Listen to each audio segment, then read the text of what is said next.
Halo Sobat Kalbemet, kembali bersama saya Dr. Dedianto Hengki. Mendengar istilah serat dalam konteks pangan tentu bukan merupakan sesuatu yang asing di telinga kita. Serat memiliki korelasi yang erat dengan kesehatan dan menjadi bagian penting dalam konsep penurunan berat badan dan gaya hidup sehat. Sayangnya, menurut data konsumsi serat penduduk Indonesia masih di bawah batas yang direkomendasikan. Untuk mendapatkan hasil yang optimal dari mengkonsumsi serat, maka segala informasi terkait manfaat, jenis, sumber, jumlah kebutuhan harian, hingga dampak dari kekurangan atau kelebihan konsumsi serat perlu kita gali lebih mendalam.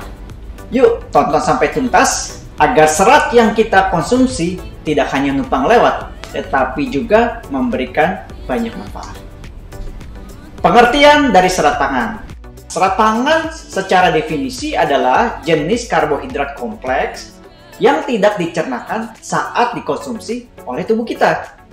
Pada umumnya, karbohidrat yang kita makan akan mengalami proses pencernaan untuk diurai menjadi molekul yang lebih sederhana yang bernama glukosa. Nah, glukosa ini selanjutnya diserap di dalam usus halus kita.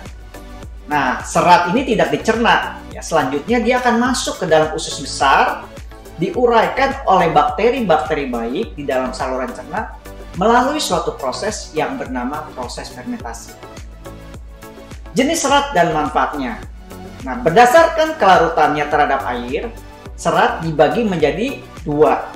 Yang pertama adalah serat larut air, yang kedua adalah serat tidak larut air. Nah, serat larut air dapat mengikat air berlebih di dalam saluran cerna kita, yang biasanya seringkali terjadi pada saat seseorang mengalami diare. Jadi serat larut ini membuat kotoran atau feses menjadi lebih padat. Karenanya dapat membantu proses penyembuhan dari diare itu sendiri. Nah, tipe serat ini juga dapat memperlambat penyerapan glukosa dan kolesterol dari makanan, sehingga memiliki korelasi dalam hal pencegahan penyakit diabetes dan menjaga kesehatan jantung. Jenis serat larut banyak ditemukan pada buah seperti apel, pisang, serta jeruk, dan sayur-sayuran dan polong-polongan. Nah, berbeda dengan jenis serat larut, jenis serat tidak larut justru membuat feses menjadi lebih lunak, sehingga baik sekali untuk mencegah dan mengatasi sembelit atau wasir. Feses yang lunak akan lebih mudah untuk dikeluarkan sehingga akan menurunkan risiko terjadinya wasir. Serat tidak larut juga dapat membuat kita kenyang lebih lama, sehingga baik dikonsumsi bagi yang sedang menjalani diet penurunan berat badan. Kita dapat menemukan jenis serat tidak larut dalam biji-bijian seperti gandum atau beras, sereal, dan kacang-kacangan. Nah, meskipun kedua jenis serat ini memiliki manfaat yang berbeda, keduanya baik untuk selalu dikonsumsi secara teratur karena memberikan manfaat bagi saluran cerna dan kesehatan tubuh kita secara menyeluruh. Nah, sekarang kita berbicara apa dampak dari kekurangan serat. Jadi kalau kita merujuk pada fungsi serat yang tadi sudah saya jabarkan, maka rendahnya asupan serat harian akan menimbulkan berbagai gangguan kesehatan. Seperti yang pertama adalah sembelit. Sembelit ini adalah suatu kondisi yang ditandai dengan tinja atau kotoran yang keras, kering, dan sulit buang air besar. Kondisi ini seringkali mencetuskan terjadinya wasir atau ambeien. Lalu juga dapat terjadi peningkatan kadar gula darah secara konsisten yang akan memicu terjadinya penyakit yang bernama diabetes mellitus serta komplikasinya. Rendahnya asupan serat juga dapat menyebabkan tingginya kadar kolesterol dan peningkatan risiko penyakit jantung koroner. Dan selain itu juga dapat mencetuskan obesitas. Karena tanpa adanya serat dalam porsi makan kita, maka kita akan cenderung untuk lebih mudah lapar. Jadi kalau mudah lapar akan cenderung lebih sering makan, sehingga akan meningkatkan berat badan secara cepat. Nah, bagaimana nih kebutuhan serat per hari? Jadi secara umum bagi orang dewasa, serat sebaiknya dikonsumsi dalam jumlah 25-30 gram per hari. Lebih detail, berdasarkan angka kecukupan gizi atau AKG, kebutuhan serat per hari ini dapat dibedakan berdasarkan usia dan jenis kelamin. Untuk pria dewasa berusia 18-50 tahun, kebutuhannya adalah sekitar 36-37 gram. Sedangkan wanita dewasa dengan usia yang sama 18-50 tahun, kebutuhannya berkisar 29-32 gram.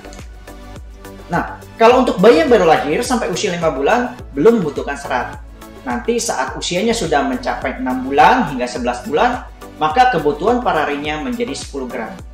Anak usia 1-3 tahun kebutuhan dari seratnya adalah 16 gram, usia 4-6 tahun 22 gram, 7-9 tahun menjadi 26 gram, usia 10-12 tahun kebutuhannya lebih tinggi lagi, mencapai 28-30 gram. Sedangkan untuk anak usia remaja, kebutuhan serat berada dalam rentang 30-37 gram. Nah, pada saat memasuki usia lansia, kebutuhan serat menjadi lebih rendah, yaitu sekitar 20-33 gram. Pada wanita hamil, dibutuhkan penambahan asupan serat 3-4 gram serat dari kebutuhan harian normalnya. Sedangkan wanita menyusui dibutuhkan penambahan 5-6 gram dari kebutuhan normal. Namun sayangnya, berdasarkan data dari Badan Penelitian dan Pengembangan Kesehatan tahun 2013, 9 dari 10 penduduk Indonesia usia lebih dari 10 tahun hanya mengkonsumsi 7 gram serat per hari. Jadi kalau kita lihat masih sangat kurang ya. Nah, bagaimana tips memenuhi kebutuhan serat pangan? Jadi agar mendapatkan manfaat serat dan terhindar dari gangguan kesehatan akibat kurangnya asupan serat, maka memenuhi kebutuhan serat harian sesuai jumlah yang direkomendasikan adalah sangat penting. Hal yang dapat dilakukan untuk mencukupi kebutuhan serat antara lain. Yang pertama, yaitu dengan meningkatkan asupan sayur dan buah. Berdasarkan aturan piring makanku dalam konsep gizi seimbang, separuh dari piring makan kita sebaiknya diisi dengan sayur dan atau kombinasi dengan buah. Buah-buahan kaya serat antara lain pisang, buah pir, apel beserta kulitnya, stroberi, serta buah jeruk. Sedangkan untuk sayuran, kita bisa mengambil dari kacang hijau, brokoli, lobak, kentang, jagung, kembang kol, dan wortel. Konsumsilah buah dan sayur dalam bentuk utuh. Kalau dikonsumsi dalam bentuk jus, sebaiknya ampasnya ikut diminum, karena di dalam ampasnya itu banyak terkandung seratnya justru. Nah, yang kedua, untuk meningkatkan asupan serat, kita dapat mengkonsumsi biji-bijian, karena biji-bijian terutama biji-bijian yang kaya serat. Biji-bijian yang kaya serat bisa didapat dari beras merah, beras hitam, roti gandum, oatmeal, dan sereal. Jadi pilihlah nasi merah atau nasi hitam sebagai pengganti nasi putih, dan roti gandum sebagai pengganti roti putih. Tip berikutnya adalah dengan menambahkan kacang-kacangan dalam menu makan atau sebagai snack. Kacang kedelai, lentil, kacang hijau adalah sumber serat yang baik dan dapat dijadikan alternatif untuk menambah asupan serat harian kita. Tips selanjutnya, apabila karena satu atau lain hal konsumsi serat sulit terpenuhi dari makanan Anda, maka penggunaan suplemen serat dapat menjadi alternatif. Suplemen serat saat ini ada dalam berbagai bentuk, baik dalam bentuk kapsul, tablet hisap, serbuk yang dapat dilarutkan dengan air, dan sebagainya. Suplemen serat juga dapat menjadi alternatif bagi orang-orang yang tidak suka makan sayur dan buah. Untuk memilih jenis suplemen serat yang sesuai dengan kondisi dan kebutuhan, terutama yang memiliki gangguan kesehatan atau penyakit penyerta, sebaiknya berdiskusi atau berkonsultasi terlebih dahulu dengan dokter Anda. Dampak kelebihan konsumsi serat. Jadi seperti halnya kekurangan serat, ternyata konsumsi serat berlebihan juga nggak bagus nih. Ya, jadi walaupun efeknya ringan dan sementara, konsumsi serat berlebih dapat membuat seseorang merasa kembung, rasa tidak nyaman di perut, meningkatkan frekuensi buang gas, atau hingga terjadinya diare.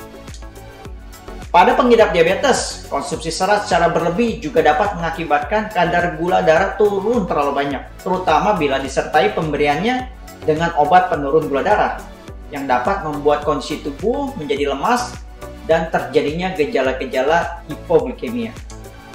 Jadi Sobat KBMed, penting ya untuk mengkonsumsi serat sesuai dengan jumlah yang direkomendasikan.